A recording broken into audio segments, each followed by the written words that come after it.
que también hay un problema cuando te asedian y tienes que dedicar demasiadas energías en estar defendiéndote, no te dejan desarrollar tu propia política, ¿no? Pero yo creo que eso se ha terminado. La oposición, que juró por enésima vez María Corina Machado que ya era la definitiva, ha vuelto a fracasar. No ha sido la montaña que ha parido un ratoncito. Y han perdido popularidad. Estamos en un estudio reciente.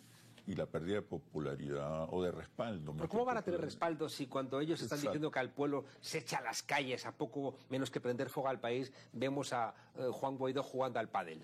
¿No? O sea, no es creíble, ¿no? O María Corina Machado que dice, vamos a salir millones, y salen a la calle unos cuantos cientos. Sí. Se sienten engañados, ¿no? O Juan Guaidó que se roba parte de las riquezas de este país. En tanto en cuanto la oposición no se invente unos nuevos líderes, no va a ningún lado. Que miren lo que han hecho en otros lugares, donde han sido capaces de construir una oposición con unos liderazgos valientes y honestos y honrados. Por eso no creo tan sencillo que nazcan de la oposición los liderazgos. Y siempre yo he pensado que la oposición tendría que nacer del propio seno del chavismo y no ser antichavista, sino tener otro tipo de perspectivas, pero dentro de la concepción ya bolivariana del país, ¿no? Porque que es dominante ya. Es que hay una nueva constitución, hay una nueva realidad, la Cuarta República está fuera y por tanto habrá diferencias a la hora de entender el proyecto, pero desde dentro del propio país. Yo creo que ya en el 2012 el presidente, el comandante Chávez, hablaba de un reimpulso. Claro. De un reimpulso del modelo. En todos sitios, es que en todos sitios hace falta cambios, porque el mundo es muy vertiginoso. Es que hace 20 años no había celulares, entonces si no estamos listos para entender todas las transformaciones no vamos a ningún lado. El cambio climático nos va a obligar a tomar decisiones que van a cambiar nuestra manera de estar en el mundo. Es decir, hay transformaciones que obligan también a poner en marcha cambios en lo político, ¿no? Volvamos a lo relevante de los retos, ¿no? Yo creo que Venezuela tiene una asignatura pendiente con la eficacia. Yo creo que es un país que no es eficaz porque la cultura rentista sigue ahí. Cierto. Se ha muerto hace 50 años Franco y en mi país sigue habiendo mucho franquismo sociológico. Todavía está en el debate. En México hay priismo sociológico, aunque haya gobernado López Obrador y ahora está Claudia Sheinbaum. Y aquí hay mucha cultura rentista sociológica que está metida en los tuétanos y ya digo, aquí tienen ustedes una frase maldita que tendría que estar prohibida en la Constitución, que es qué vaina, ¿no? Entonces, claro, entonces de repente se plantea que no funciona algo, Pero el país, te sorprende la manera como el país ha ido respondiendo frente al declive del Estado rentista y las dificultades y el asedio. Sí, no, y ha avanzado años luz, es que Venezuela es otro país. De manera acelerada, el país se ha ido transformando también desde el punto de vista de su comportamiento y su cultura. Claro, pero sigue siendo sin lugar a dudas hay ineficiente, te lo aseguro, ¿no? Porque hay un relajo que no está mal, que fíjate que la eficacia suiza es muy triste y un 30% de la gente en Europa está con depresión, ¿no? O sea que también la eficiencia a cambio de tener menos calidad de vida, yo no sé si merece la pena. Yo lo que me gustaría en Venezuela es que el Estado fuera más eficiente. Claro. Porque un Estado más eficiente... Es el clamor, ¿no? De todo el país. Es como en España tenemos un problema con el agua y sobre todo es el agua que se pierde. No solamente, ¿no? También hay un uso espurio de gente sin escrúpulos, pero hay mucha agua que se pierde por cañerías agujereadas. Entonces, de alguna manera tengo la sensación de que en Venezuela una parte de los recursos se pierden por esas cañerías agujereadas de un Estado que no ha sido capaz todavía de hacerse eficiente, donde hay que prestarle mucha atención a la formación.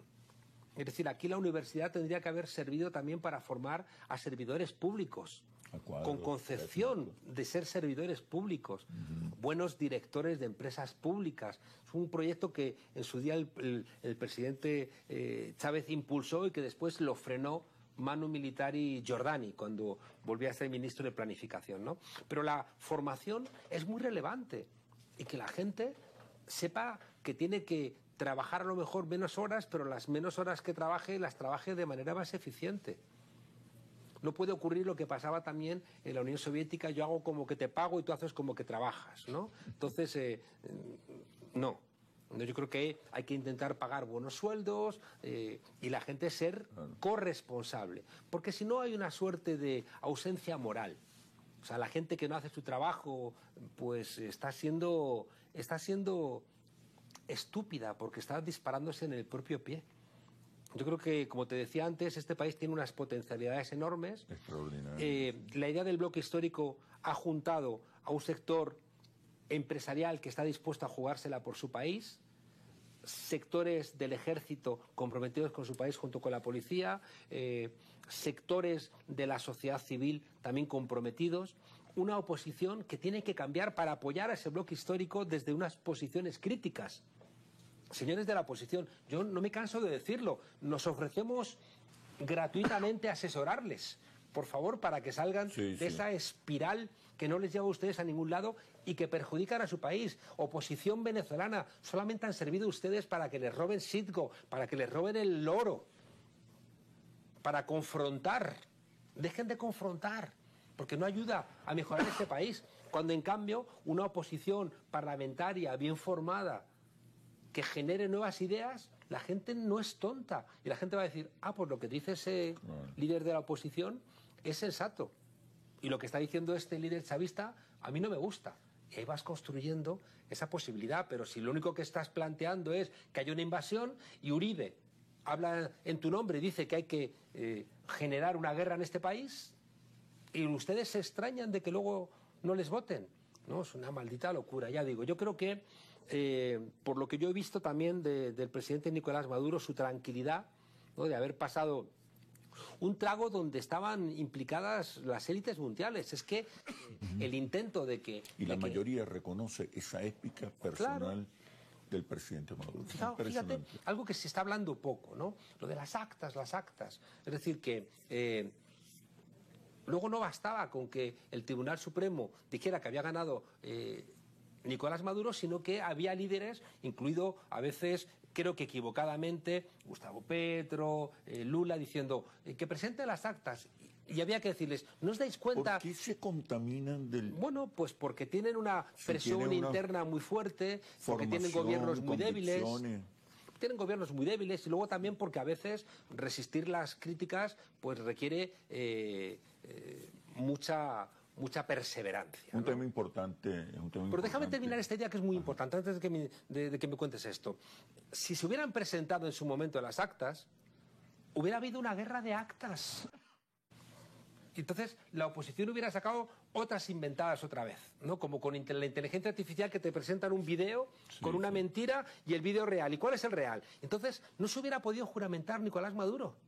Es decir, que hubiera habido una guerra de actas donde hubiera habido un infinito ruido. Y yo entiendo que el gobierno dijera, es verdad, el Tribunal Supremo ha dicho al CNE que se publiquen en Gaceta los actos, pero denos tiempo, porque es que lo que no queremos es una guerra de actas que convierta esto en un circo donde la oposición al final, apoyada por los Estados Unidos, se salga con la suya y no nos podamos juramentar, ¿no? Entonces, yo creo que eso se ha terminado. Y por tanto empieza una nueva etapa donde se ha desactivado a la oposición, donde ha desaparecido ya del radar ruidoso del espejo de la madrastra en el cual se miraba a María Corina, que le decía que era la más guapa. Ha desaparecido el tema de Venezuela, hoy ya no está. Hoy repasas todos los medios de comunicación que hace 2 días estaba en portada de Venezuela, hoy ya ha desaparecido, ¿no? Y por tanto creo que el gobierno tiene la posibilidad de, con ese bloque histórico que le permite hacer proyectos de país, solventar, ya digo, los cuellos de botella que son los que representan la 7T y que reconoce, como tú muy bien has dicho, las necesidades materiales de este país, que quiere prosperar económicamente, que no quiere tener incertidumbres económicas, que quiere que vuelvan los 4 o 5, los millones que haya de venezolanos fuera, que quieren regresar a este país, que no quieren estar fuera. Y creo que el gobierno está en las mejores condiciones para lograrlo hacer.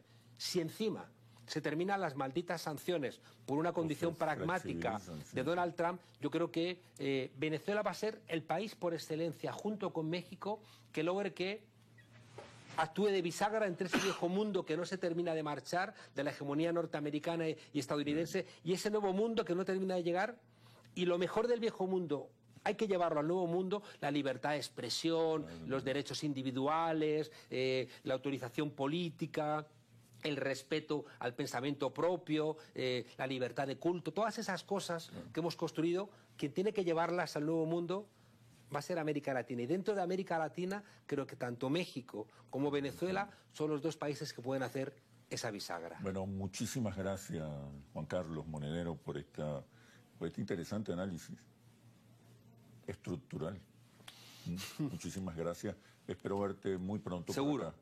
Gracias a vosotros por mantener un programa libre, plural, donde no se dice siempre que sí.